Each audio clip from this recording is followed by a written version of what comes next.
기다림이 계속되고 그 좋은 기다림이 되려면 우리가 기다리는 대상이 누구인지 잘 알아야 되지 않습니까? 오늘 이제 대림절 세 번째 주일입니다. 그래서 오늘 말씀도 우리가 기다리는 대상이 어떤 분인지 이제 여기에 초점이 맞춰져 있습니다. 우리는 하나님을 볼 수가 없잖아요. 만질 수도 없습니다. 그래서 하나님이 우리에게 하나님을 보여주셔야 돼요. 하나님의 스스로를 드러내 주셔야만 우리는 하나님을 알 수가 있습니다. 그래서 하나님이 말씀을 주셨죠. 하나님이 어떤 분이신지, 어떻게 일하시는지 하나님에 대해서 우리가 알 수 있도록 말씀을 주셨단 말입니다. 근데 이 말씀은 보통 귀로 들리는 거예요. 근데 백문이 불여일견이라고 100번 듣는 것보다 한 번 보는 것이 더 훨씬 낫지 않습니까? 그래서 하나님이 스스로 우리에게 보여주셨어요. 하나님이 어떤 분이신지. 그렇게 보여주신 분이 누구예요? 예수 그리스도. 그러니까 예수 그리스도는요, 보이는 말씀입니다. 구약에서는 하나님이 들리는 말씀으로, 귀로 들을 수 있는 들리는 말씀으로 우리에게 나타나셨다면, 신약에 와서는 이제 예수님을 통해서 보이는 말씀으로 우리에게 나타나신 거예요.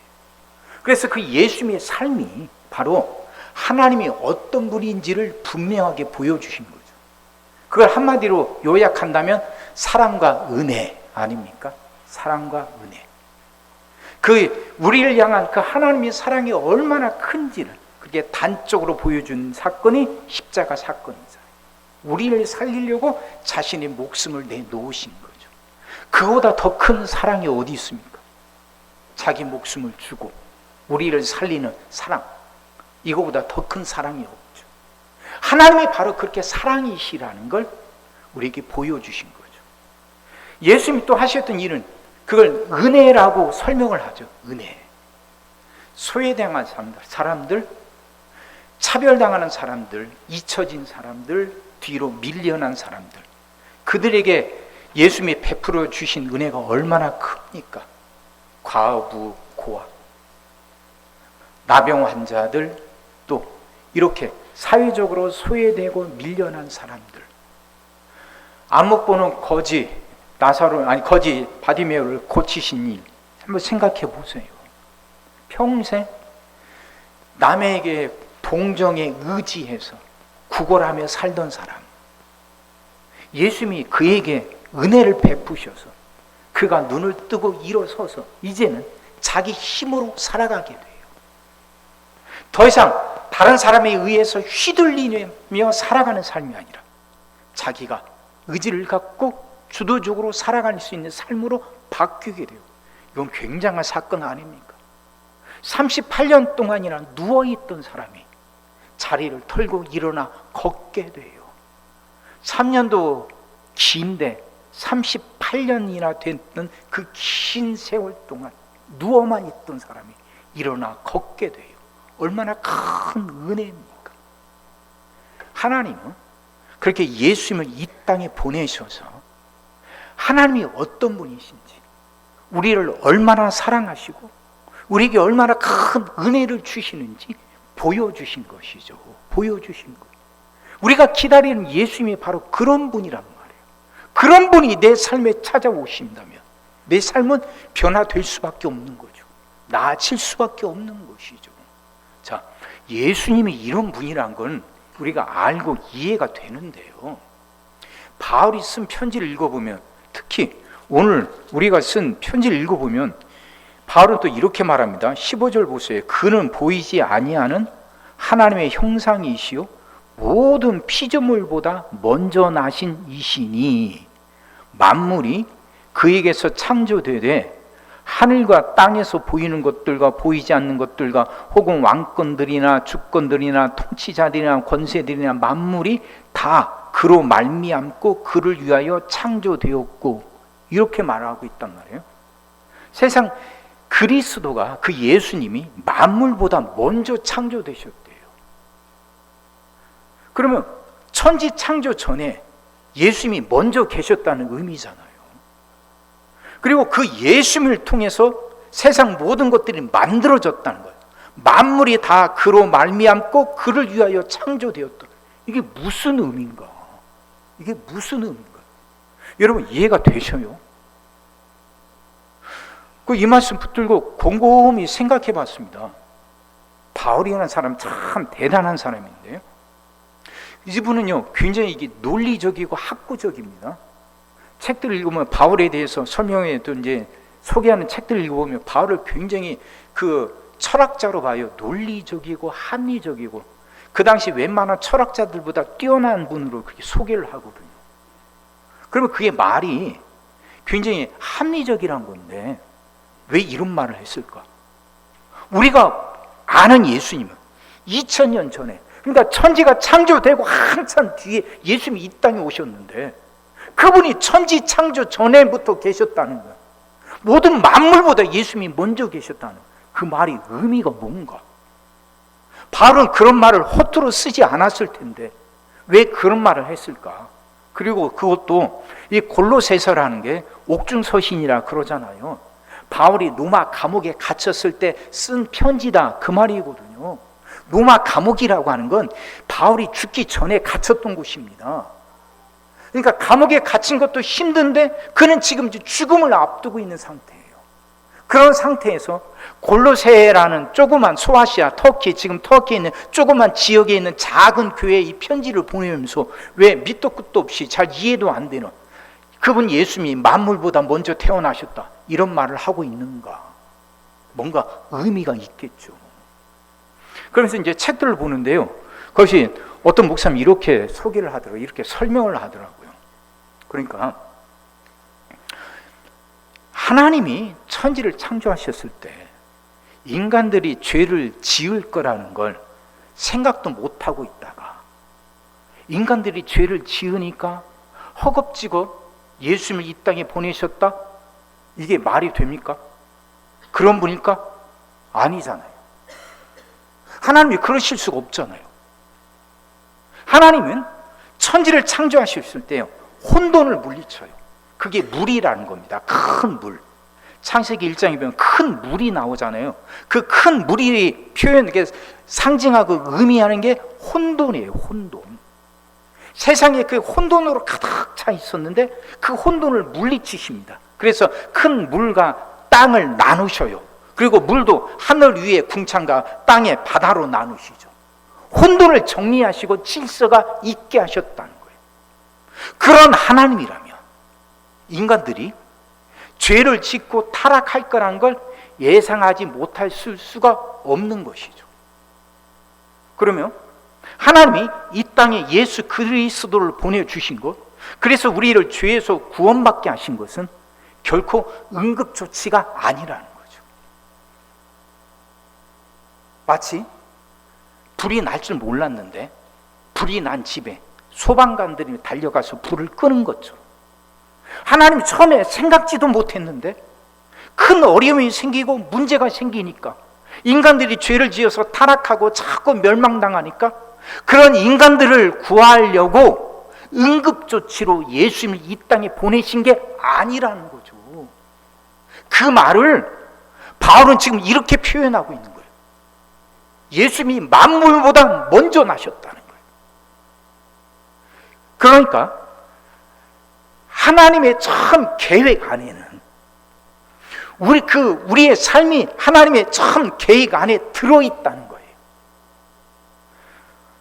예수님이 이 땅에 오셔서 하셨던 일은 하나님이 어떤 분인지를 보여주는 거랬잖아요. 그 예수님의 삶의 특징이 사랑과 은혜라고 그랬잖아요. 그러면 세상을 다스리시는 하나님, 그 하나님의 원리가 바로 사랑과 은혜라는 거죠. 사랑과 은혜로 이 세상을 이끌어 가시고 그 세상은 처음부터 하나님의 계획 안에 있었다는 거예요. 자, 이 말씀은 우리 각자에게 적용해 보면 이런 말이에요.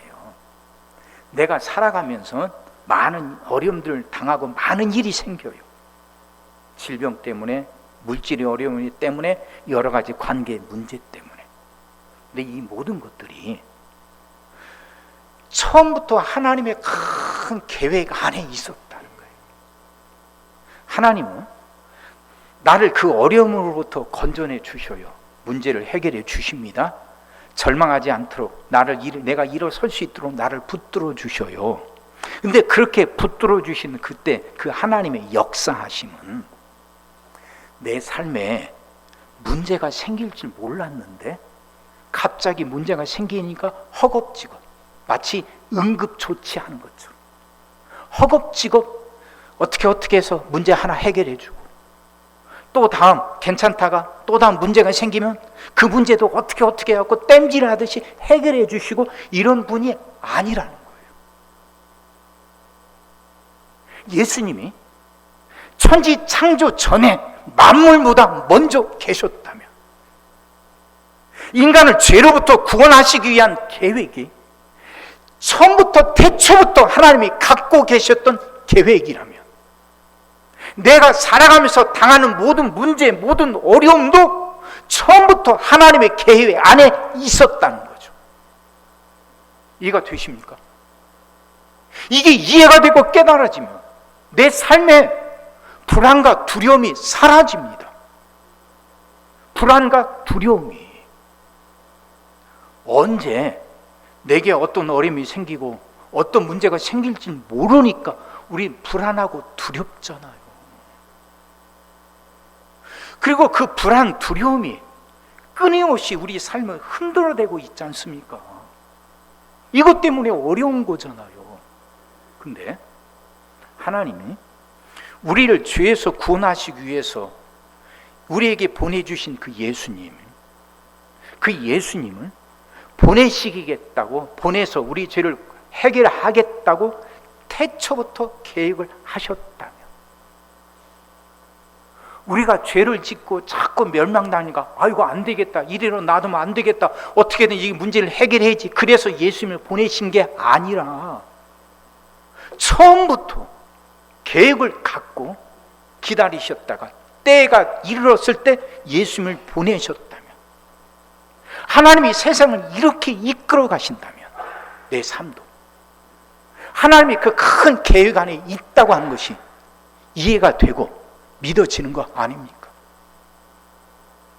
바울은 지금 이걸 깨닫고 우리에게 지금 그 말을 해주는 거예요.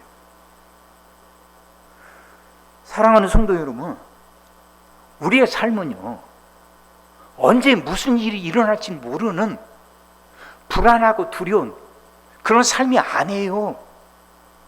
언제 풍랑이 일어나고 언제가 파도가 칠지 모르는 그런 바다를 불안하게 항해하는 게 아니에요.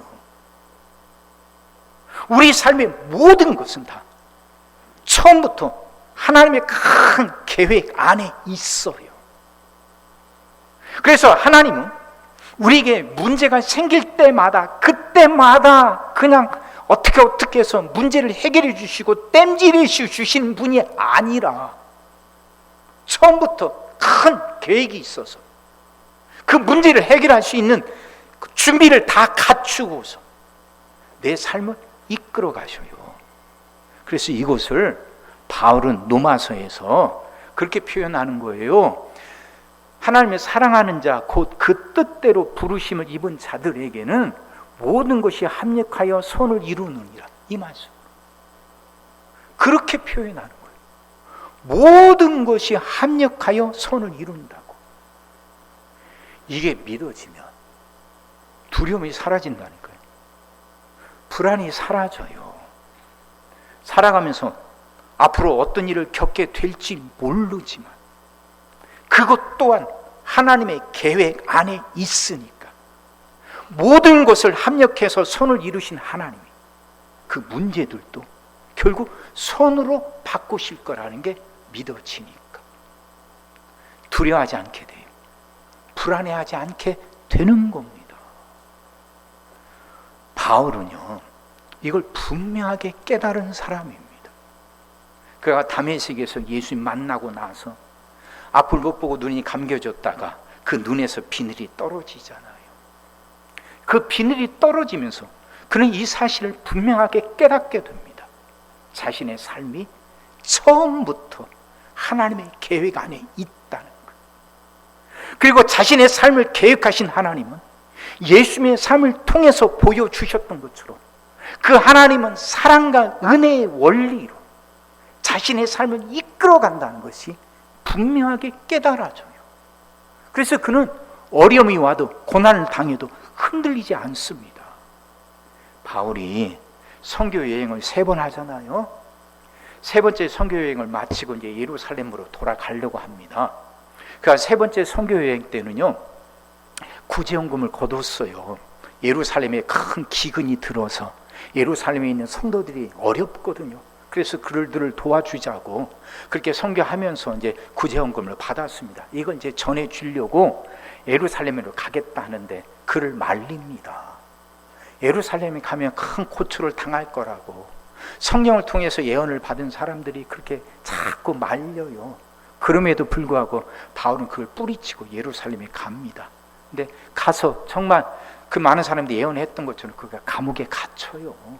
감옥에 갇혔던 이유는 다른 게 아니었습니다. 예루살렘 성전을 모독했다는 거예요. 예루살렘 성전에는 이게 구획이 정해져 있습니다. 이방인들이 들어갈 수 있는 곳, 그 다음에 이제 이스라엘 사람들이 들어갈 수 있는 곳, 그리고 이스라엘 사람들 중에서도 여자들이 들어갈 수 있는 곳, 남자들이 들어갈 수 있는 곳, 제사장들, 레위인들이 들어갈 수 있는 곳, 이렇게 구획이 딱딱 정해져 있거든요. 그래서 이 구획을 넘어서 들어가면, 침범하면 성전을 더럽혔다 해갖고 죽임을 당해요. 근데 바울이 이제 그 이방인을 데리고 이스라엘 사람들만 들어가는 거, 그러니까 이방인이 들어갈 수 없는 곳으로 그 이방인을 데리고 들어갔다 오해를 받아서 이스라엘 사람들이 죽임당하게 된 겁니다. 막 죽이려고 달려드는 거예요. 그때 이제 한 로마의 천부장이 바울을 이제 건져내 주죠. 그러다가 바울이 계속 예루살렘에 있는 한 그 유대인들이 가만히 있지 않을 것 같으니까 이 바울을 가이사랴하는 곳으로 몰래 보냅니다. 왜 그러냐면 그 당시 로마 총독의 관저가 있는 곳이 가이사랴예요. 예루살렘에는 로마 총독의 관저가 있지 않고 그냥 출장소만 있는 겁니다. 그러니까 이 바울을 지키려고 하면 가이사랴까지 가야 되는 것이죠. 그렇게 가이사랴의 감옥에 가서 2년 동안을 기다리는데, 재판을 기다리는데 그동안 많은 사람들로부터 계속해서 신문을 받습니다. 그 당시 총독으로도 그 당시 지역에 있는 여러 분봉왕들로부터도 계속 신문을 받아요. 그 중에 이제 아그리빠라는 분봉왕, 권력을 갖고 있는 사람에게 신문을 받으면서 바울이 이런 말을 합니다. 그게 사도행전 26장 29절입니다. 바울이 이르되 말이 적으나 많으나 당신뿐만 아니라 오늘 내 말을 듣는 모든 사람도 다 이렇게 결박된 것 외에는 나와 같이 되기를 하나님께 원하나이다 하니라 이래요. 자기를 신분하는 권력을 쥐고 있는 아그리빠 왕에게 당신도 나와 같이 되기를 바란다 이렇게 말하는 거예요. 결박된 것 말고요. 그럼 왜 이렇게 말하냐 말이죠. 무엇이 바울을 이렇게 당당하게 만들었냐는 거죠. 바로 오늘 본문 말씀이에요. 자신의 삶에 하나님의 계획 안에 있다는 것, 이게 분명하게 깨달아지니까 지금 감옥에 갇혀서 미교수 신세로 있는 거예요. 로마 황제에게 가서 재판을 받아야 돼요. 그게 언제인지도 모르게 지금 미교수 신세로 남아 있는데도, 그런데도 당신이 나처럼 되기를 바란다고 말하고 있는 건 앞이 어떻게 될지 모르는 상황이지만 그래도 여전히 내 삶은 하나님의 큰 계획 안에 있다는 거예요.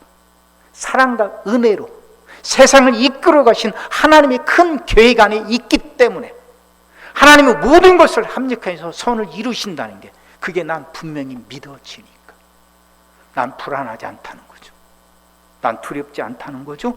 나는 흔들리지 않다는 거죠. 그러니 당신도, 권력을 갖고 있다는 당신도 나처럼 이 예수님을 통해서 하나님의 뜻을 깨닫고 불안하거나 두려워하지 않고 살아가기를 원한다, 그 의미죠. 그 의미로 이렇게 말하는 거예요. 사랑하는 성도 여러분, 우리의 삶이 그렇습니다.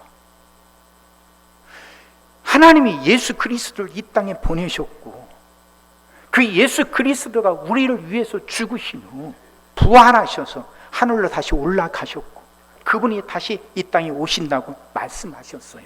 약속하셨어요. 그 약속의 의미는 다른 게 아니라는 거예요. 그렇게 다시 오시겠다 하셨던 예수님, 죽으셨다 살아나신 그 예수님은 하나님이 임기응변, 응급조치로 우리에게 보내신 것이 아니란 거예요. 처음부터 그 계획을 갖고 계셨어요. 그러니까 예수님은 우리가 아플 때나 먹는 약이 아니에요. 그 정도가 아니에요. 처음부터 우리의 삶을 복된 곳으로, 선한 삶으로 이끌어 가시려고 우리와 함께 하시는 분이라 그 말이에요.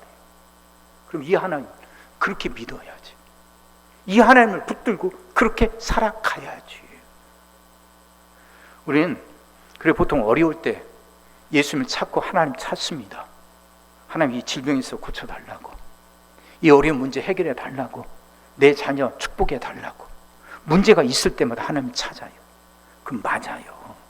그것도 좋고 그것도 옳습니다. 근데 그게 다냔 말이에요. 그게 다일까요? 그렇게 기도하다가 문제 해결 받으면 하나님부터 슬그머니 떠나요. 문제가 해결이 됐으니까. 어려움이 풍랑이 가신 것처럼 어려운 문제가 해결이 됐으니까. 그리고 그 다음부터는 자기 힘으로 살아갈 것처럼 이제 자기 방식대로 살아갑니다. 그게 의미 있는 삶일까요? 그게 풍성한 삶일까요?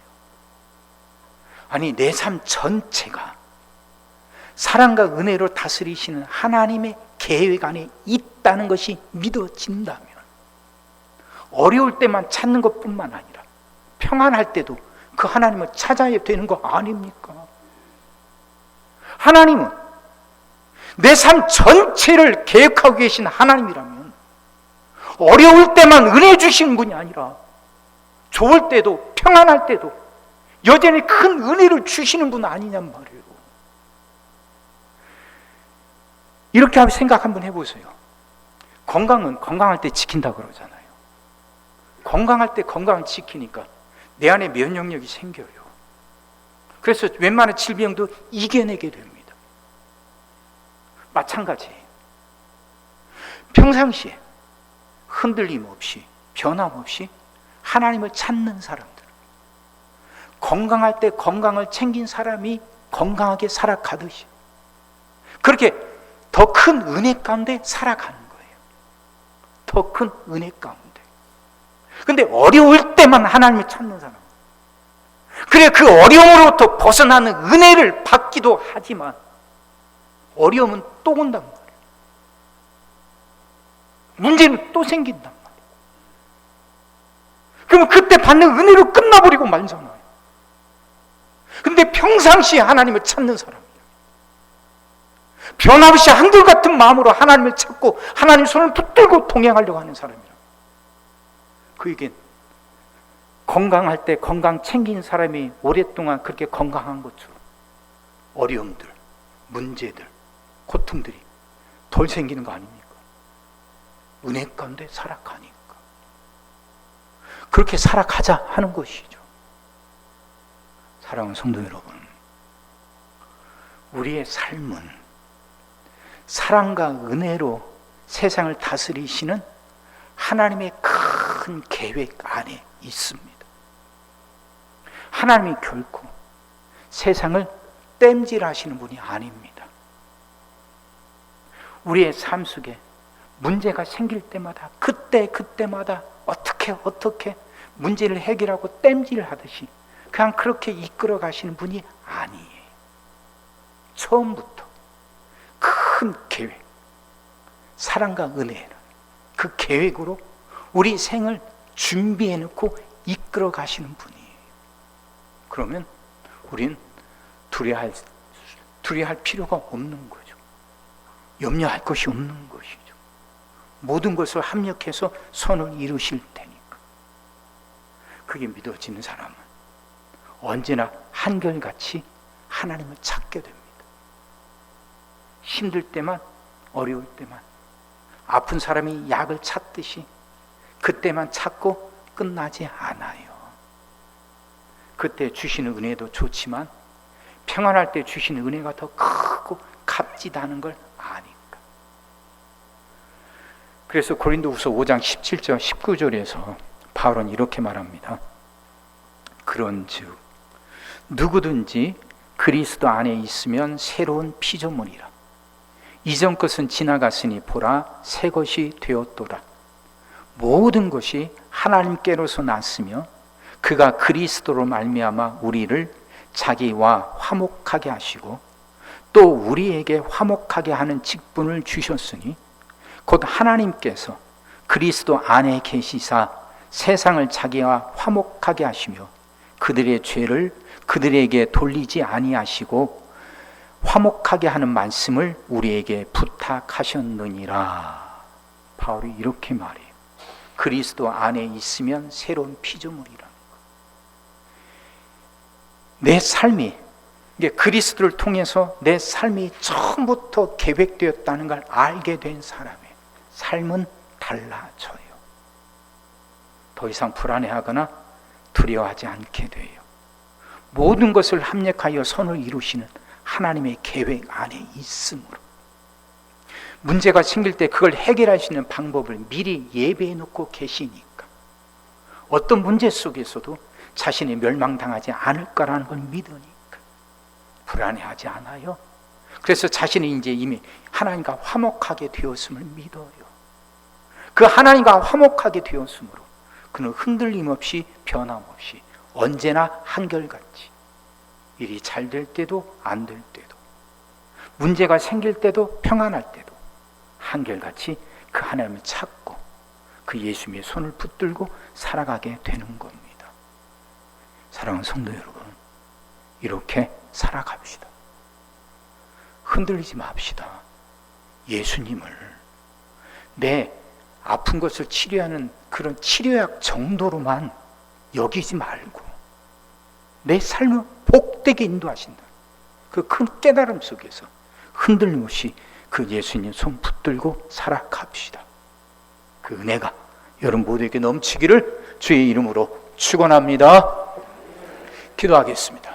사랑의 주님, 말씀이 이해가 되게 하시고 깨달아지게 하시고 은혜가 되게 하여 주옵소서.